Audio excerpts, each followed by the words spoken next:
Welcome back.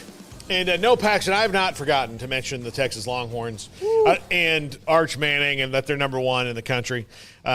Just wanted to make sure that, like, if before you say, hey, let's not forget about that. I know, and we're going to talk about it later. But they're damn good, man. I talked to our friend Andrew Baker yesterday, Garrett, and he's got some big personal news. Oh. Already. Really? Already there's a baby Baker on the way. Nice. Yeah. I don't know if I was supposed to say that on YouTube, but you and I know now. Okay. But due in April. And so but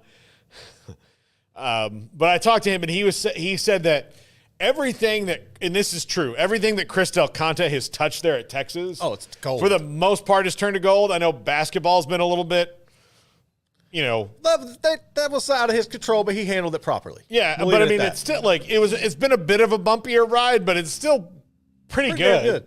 Like, they're not bad or anything. They'll be fine in the SEC. I mean, which is getting to be a better basketball conference, but the game day experience is better. The tailgate experience is better. He was saying, like, there's all these ridiculous free concerts. Like, he saw Big Boy and all this stuff. So the vibe around Texas is great. Sark was the perfect guy at the right time in his career. And they were rolling the dice on him, but it worked. Mm-hmm. I mean, you just went and stole the baseball coach from the rival. That's the one thing he hasn't turned to gold. But Jim Schlossnagle's going to win at Texas. He wins everywhere he goes. But we'll talk about them later. But then you got Arch Manning, who honestly I thought would look a little bit like this was the first time he'd played a long time. And it's not. I know UTSA is not near the level, but he was just so locked in and ridiculously good. As a Jeff Traylor fan, I'm just sitting there watching, going, God, can we just? It's been a rough couple of weeks for Traylor. Can we just fast forward to when this is over for our buddy Jeff, and they can get back to being who they were? But I want to talk about UCF and TCU. Josh Hoover is really damn good. Yes, he is. He is really damn good, and they're going to win a lot of games this year. I wanted to see what this game was to see, okay, who is, because we've got to start, after a few weeks, we kind of have to start reshaping what we think about this conference. Yep. And this was the first actual conference versus conference game that mattered as far as the winning the league goes before you get to tiebreakers. So we've had a couple of Utah shredded Baylor 2 weeks ago. K-State shredded Arizona State, just owned them. Or Arizona, I'm sorry, Arizona. Beat up on Arizona. And then you had this game, which was UCF and TCU, which was the first actual Big 12 game. That counts for the conference title. Kansas, not as good as we thought they were going to be. They're 1-2 right now. Now, they haven't played a conference game, and that's great news for them, but they've got to fix things before they get back into the mix. Oklahoma State has survived a game against Arkansas. They've won 2 other games fairly easily. So they're still about where I thought they'd be, 3rd or 4th in the league. Kansas, I've completely changed my opinion on. TCU, I've completely changed my opinion on, even though they lost, because they can do some things. Mm-hmm. They can do some things. I think that they still have to get their defense fixed, obviously, because in the second half of that game, UCF just took over and just kept going at them and going at them and going at them. And I thought it was a fantastic, wonderful game. It was so – sorry. Look, we have a cough button now. So fancy. Fun to see. Look at that. Fancy. I'm the one who made sure we got it, and I forgot to use it the first time I coughed. It's going to take some getting used to. But – over and over and over again, they just kept responding to the moment until they got down to the end of the game. They did it. Colton Boomer made that kick. Mm-hmm. Colton Boomer's made some really huge kicks, and he's had some kicks blocked, and the special teams was a disaster, and they came through it all. They came through it all and found a way to win the game, which is the sign of a team to me that's getting good. When you come through that and you find a way to win, that's where last year they probably wouldn't have. Now they do. Now, does that mean that they're contenders for the conference all the way through? I don't know yet, but it's a good sign. TCU, you got to get your defense a little bit better, but offensively, Josh Hoover's a dude. And so I saw two teams who their stock raised, in my opinion, is where teams like Tech and West Virginia and Kansas have now dropped. I think my concern with TCU, and we kind of saw this a little bit last year, was they don't have an edge to them. Like, they don't have a guy that's going to get, like, just gritty and shake things up. And I think they kind of lost that when Gary Patterson left. Because if you go back and look at that team that went to the national championship under Sonny, like, all of the guys that had been through the ringer and knew to step up, like, they had that Gary Patterson mentality, whereas this past couple of years, they really haven't had that. They got more of a finesse style to them, which I think is kind of reflective of Sonny Dykes' personality. And I think that could be fixed, but I think that's the biggest issue in TCU that I've noticed over the couple of years is just that violent, that mentality to go and take something over. And it will come. Andy Avalos will get the defense rolling. And as far as looking at UCF, like, I think if you can get consistency from KJ Jefferson through the passing game, which we saw a little bit, Kobe Hudson is difficult for anybody to guard out there on the edge. He made some catches in that game against TCU that was absolutely ridiculous. And then you can just rely on the rushing attack. They're going to be difficult to beat. They need to get better on defense, obviously, but that will come as well. But no, I think you got to feel good if you're the Frogs and the Knights coming out of this weekend that you like your chances to make a run to Arlington. Yeah, I do. I like. That was the first matchup too. Yeah, so that was cool. You know. Yeah. So yeah, I like everything I saw the other night, and both these teams, like, I do get the feeling that both of them might be like a year away. Yeah. So hopefully Ja'Kurry Brown, who is the backup, is ready to kind of take that next step when KJ Jefferson leaves after this year. But portal, if not, yeah. So I'm very curious to see where this goes. Now, West Virginia lost late to Pitt.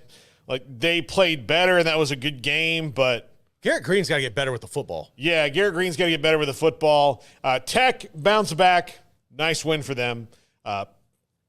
They actually looked like Texas Tech to me, but now they have to do it against somebody who's good. One thing I did notice this morning on the Tech front is Cameron Valdez, the running back, is done for the year. So he's the fourth Red Raider that's finished for the season with a knee injury. So that sucks. You're going to have to rely heavily on Taj Brooks. But I don't think they mind doing that because they're so much better when he's in the game. Though. I mean, he is just so much better. And you got to see Micah Hudson get involved a little bit in that game if you're a Tech fan, so that gave you a sigh of relief. Yeah, I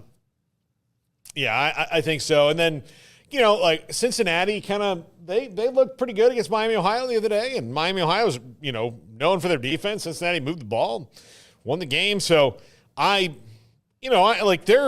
coming around on some other teams and making all-season predictions. You have no idea. Who did you pick for the Big 12 championship? I took USC and K-State.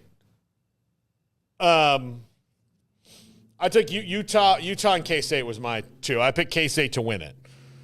That was my pick. It was K-State to win it against Utah. Yeah, I think I wasn't sure. Like, I picked because I felt weird because I made that pick, but then last week when we were doing our pick 'em, I picked TCU to win the game. So I kind of contradicted myself in that one. But no, like as far as this week's games though, Utah at Oklahoma State's probably the biggest one. What outside of that, what are the matchups you're looking forward to? I like, again, that one's going to be really interesting. Cam Rising's probably going to play. Yeah. Let's see Arizona State and Tech. Let's see what happens there. Has Tech got their groove back? Do they have that kind of offense, or is Cam Scatterbo just going to run right at them? Scatterbo. Utah, Oklahoma State is a fantastic game, and I'm sure Fox is thrilled to have that one. And then let's see how good BYU is. How they can they contain Avery Johnson a little bit? I think he's starting to get his sea legs, and that's bad news. I think that game's going to get ugly. Yeah, probably. I don't trust Retzlaff. I mean, I'm watching him the other day, and it was a couple weeks back. I can't remember who they were playing. He could not throw the ball. Like, he could not throw you to win. It was SMU. It was the SMU game. But he is decisively quick on his feet. That was one thing that I came away impressed with, but I don't trust BYU in that matchup with K-State. I think that's one where maybe for about a quarter they can keep it kind of close, but if Avery Johnson could throw like he continues to progress as a passer, they should cook BYU. Yeah, they should absolutely cook BYU. Yeah, I think so. Baylor and Colorado, okay, this is a who are you, both of you, game. Who are you? And Colorado got a much-needed win against Colorado State, who is just not good. And I don't see a ton of wins on the schedule. Baylor, the first half of that game was inexcusable. Yes. You can't have turnovers and letting them have the ball as long as Air Force did is inexcusable. Inexcusable. But they came out and did what they had to do with their backup quarterback, Sawyer Robertson. So it'll be it was described as minor ailments on DeQuan Finn. So we'll see how long he's out. If Sawyer plays against Colorado, I don't know. But against Colorado, I think you're going to see a heavy dosage of their – Baylor's got some really talented running backs. Richard Reese, Dawson Pendergrass, Dominic Richardson, Bryson Washington. He had a terrible fumble, but even still had his first touchdown run was really good. So I expect to see Jake Spavital kind of going right at that and taking the game out of the quarterback's hands. The concern for me in this game is going to be Baylor's secondary because we haven't really seen them be tested this year. And if you go back and look on Saturday night, there were about 3 or 4 opportunities when Air Force did elect to throw the ball. One in particular that they hit their tight end. It was about a 30-yard down the field, and he just dropped it. So there were some open opportunities that the Falcons missed that I think Shadur would take advantage of. But at the same time, I feel really good about Baylor's defensive line and their linebackers. I think Dave Aranda could draw up a really good plan to contain Shadur because he's not going to want to run on you. That's not his go-to. He's going to want to try to check down and find the receivers. But it's going to be really interesting. I think this could be like a back-and-forth affair that honestly gets settled in the fourth, but Baylor's secondary is going to have to step up. And they got to find a way to score some points. Baylor's offense has got to create some big plays because that's been lacking. Yeah, they definitely do. They got to do that. When we come back, let's talk about Arch Manning. Let's get the elephant in the room out of the way.